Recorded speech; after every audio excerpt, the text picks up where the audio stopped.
दोस्तों नमस्कार। आज हम बजट 2022 की मुख्य विशेषताओं को आपके साथ शेयर कर रहे हैं।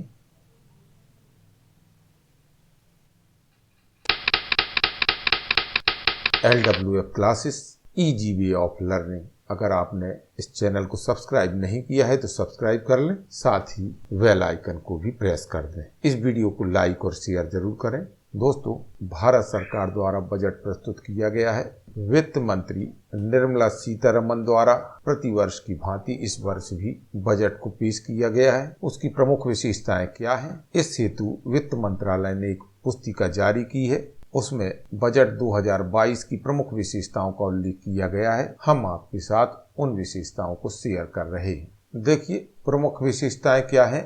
पहले पृष्ठ पर दी गई हैं। अमृत काल के लक्ष्य, विकास एवं समग्र समावेशी कल्याण पर ध्यान का केंद्रण, प्रौद्योगिकी जनित विकास, ऊर्जा संक्रांति और जलवायु परक कार्य को प्रोत्साहन देने की बात करी गई है। निजी निवेश से प्रारंभ होकर बहुतायत सार्वजनिक पूंजी निवेश तक चलने वाला सदचक्र, और यहाँ पर 4 प्राथमिकताओं का उल्लेख किया गया है। PM गति शक्ति, समावेशी विकास, उत्पादकता संवर्धन और निवेश, उदीयमान अवसर, ऊर्जा संक्रांति और जलवायु परक कार्य, निवेश का वित्त पोषण। ये 4 विशेषताएं या 4 प्राथमिकताएं यहाँ पर बजट में उल्लेखित की गई हैं। भारतीय अर्थव्यवस्था सतत बहाली का प्रदर्शन ग्राफ के माध्यम से किया गया है। 6 ग्राफ दिए गए हैं, आप इन्हें देख सकते हैं। PM गति शक्ति के बारे में अगले पेज में बताया गया है। इसमें 5 टॉपिक दिए गए हैं, उन्हें आप देख सकते हैं और पढ़ सकते हैं। अगले पेज पर कृषि एवं खाद्य प्रसंस्करण के बारे में चर्चा की गई है। इसके अंतर्गत गंगा नदी से सटे कृषक भूमि पर कुछ योजना प्रारंभ की जानी है, उसके बारे में बताया गया है। कैन बेतवा लिंक प्रोजेक्ट के बारे में भी बताया गया है। और इसमें अगले पृष्ठ पर शिक्षा के अंतर्गत गुणवत्ता शिक्षा का सार्वभौमिकरण करने की बात कही गई है। 1 क्लास 1 टीवी चैनल कार्यक्रम को 200 टीवी चैनलों पर दिखाया जाना बताया गया है। डिजिटल टीचरों के माध्यम से उच्च गुणवत्ताप्रद विषय वस्तु उपलब्ध कराए जाने की बात कही गई है। कौशल विकास के अंतर्गत भी योजनाओं का उल्लेख किया गया है। इसके साथ ही साथ स्वास्थ्य के बारे में भी इसमें बताया गया है। नेशनल डिजिटल हेल्थ इकोसिस्टम को लागू करने की बात की गई है।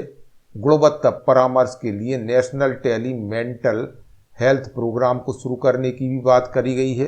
एकीकृत कार्यक्रम मिशन शक्ति, मिशन वात्सल्य, सक्षम आंगनवाड़ी और पोषण 2.0 को शुरू करने की बात भी यहाँ पर उल्लेखित की गई है। 2 लाख आंगनवाड़ियों का सक्षम आंगनवाड़ियों में समुन्नयन की भी बात की गई है। नेक्स्ट पेज पर सभी समवेशी कल्याण पर ध्यान का केंद्रण किया गया है। हर घर नल से जल के लिए 3.8 करोड़ परिवारों को कवर किया जाएगा, ऐसा कहा गया है। PM आवास योजना के अंतर्गत 80 लाख घरों का निर्माण कार्य 2022-23 में पूरा किया जाना बताया गया है। और इसके साथ ही साथ अन्य योजनाएं भी बताई गई हैं। महत्वाकांक्षी ब्लॉक कार्यक्रम, महत्वाकांक्षी जिलों के पिछड़े हुए ब्लॉकों के विकास के लिए कार्यक्रम की बात कही गई है। डाकघरों द्वारा डिजिटल बैंकिंग व्यवस्था की बात भी की गई है। इसके अलावा डिजिटल पेमेंट, अनुसूचित वाणिज्य बैंकों के द्वारा 75 जिलों में 75 डिजिटल बैंकिंग यूनिट्स की स्थापना का उल्लेख किया गया है। ये आप सभी देख लें।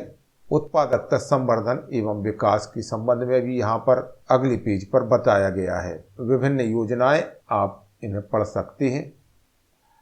अगले पेज पर निवेश का वित्त पोषण, इसमें निवेश हेतु संसाधनों को कहाँ से जुटाया जाएगा यह उल्लेख किया गया है, आप देख सकते हैं। कर प्रस्ताव, गलतियों को ठीक करने के लिए करदाताओं को 2 वर्ष के भीतर रिटर्न दायर कर सकने की अनुमति दी गई है। विकलांग व्यक्तियों के लिए कर में राहत दी गई है। कर प्रस्ताव के संबंध में ये पूरे पेज पर विभिन्न जानकारियां दी गई हैं। से रुपये का आगमन, कहाँ से रुपये का आगमन होगा उसके बारे में बताया गया है, यानी कहाँ से रुपये प्राप्त किए जाएंगे यह पाई ग्राफ के माध्यम से बताया गया है और यहाँ पर को रुपये का आगमन यानी कि इन स्रोतों में रुपये कहाँ से दिए जाएंगे, कैसे दिए जाएंगे, नीचे चार्ट के माध्यम से बताया गया है। अगले पेज पर बजट एक नज़र में ये सभी बार ग्राफ के माध्यम से रुपये बताए गए हैं जो करोड़ में हैं।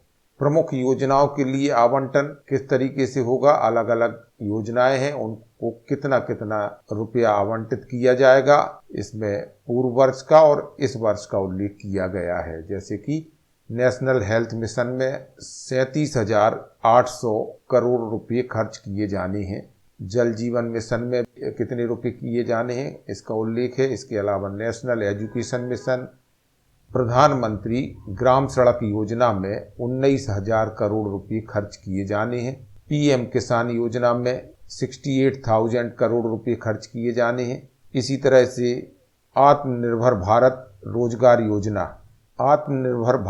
रोजगार योजना के अंतर्गत 6400 करोड़ रुपये खर्च किए जाने हैं। प्रधानमंत्री स्वास्थ्य सुरक्षा योजना के अंतर्गत 10,000 करोड़ रुपये खर्च किए जाने हैं। नेशनल एजुकेशन मिशन के अंतर्गत 39,553 करोड़ रुपये खर्च किए जाने हैं। जल जीवन मिशन के अंतर्गत 60,000 करोड़ रुपये खर्च किए जाने हैं। तो ये योजनाएं लागू की जाना है, उनका कितना किस योजना में पैसा खर्च किया जाना है इसमें बताया गया है। अगले पेज पर मंत्रालयवार कितना पैसा आवंटित किया जाना है उसके बारे में उल्लेख किया गया है। जैसे कि मिनिस्ट्री ऑफ कम्युनिकेशन में आप देख सकते हैं 1,05,406 करोड़ रुपए के लगभग खर्च किए जाना है। Ministry of chemical and fertilizers के ऊपर 1,07,715 करोड़ रुपए खर्च किए जाने हैं और इसी तरह से आप आगे भी पूरा ब्यौरा देख सकते हैं किस मिनिस्ट्री में कितना खर्च किया जाना है। तो यह था भारत सरकार के वित्त मंत्रालय द्वारा जारी की गई वह पुस्तिका का विवरण जिसमें बजट की विशेषताओं का उल्लेख किया गया है। आपसे एक प्रश्न है, बजट किसे कहते हैं? कमेंट्स बॉक्स में जाकर कमेंट्स करें। आपको यह जानकारी कैसी लगी बताएं। दोस्तों, हम विभिन्न प्रकार की परीक्षाओं के लिए सामान्य ज्ञान के वीडियो अपलोड करते हैं, आप उन्हें जरूर देखें। इस वीडियो को लाइक और शेयर करने का कष्ट करें। साथ ही चैनल को अगर आपने सब्सक्राइब नहीं किया है तो सब्सक्राइब कर दें और बेल आइकन को प्रेस कर दें। हम फिर मिलेंगे एक नए वीडियो के साथ। नमस्कार, जय हिंद।